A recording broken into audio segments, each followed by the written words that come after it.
Le vent hurlait à travers les pins argentés, mais Lyra ne frissonnait pas. Le froid, pour elle, n'était pas un ennemi, mais un compagnon de toujours.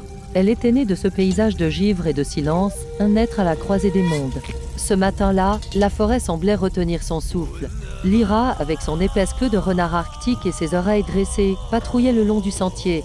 Elle aimait ces instants de solitude, où le seul bruit était le craquement rythmé de ses bottes fourrées. Elle s'arrêta un instant, intriguée par une odeur inhabituelle.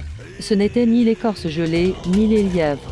C'était l'odeur du fer et du tabac froid. Les hommes de la vallée. Se tournant légèrement, elle inspecta les traces. 2 paires de bottes lourdes. Dames pas mal habiles qui s'enfonçaient trop profondément. Ils étaient venus chercher du bois ou de la fourrure. D'un geste précis, elle resserra l'écharpe autour de son cou, laissant ses yeux ambrés scruter l'horizon.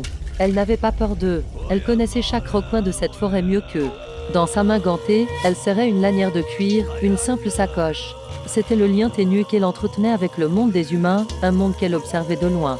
Elle reprit sa marche, légère comme un flocon, sa queue blanche brossant la neige derrière elle. Elle ne les affronterait pas directement.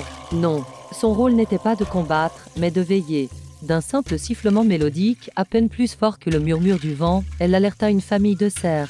Puis, elle se dirigea vers le sentier escarpé qui menait au cœur de la montagne. « Vous pouvez prendre le bois mort, voyageurs », murmura-t-elle pour elle-même.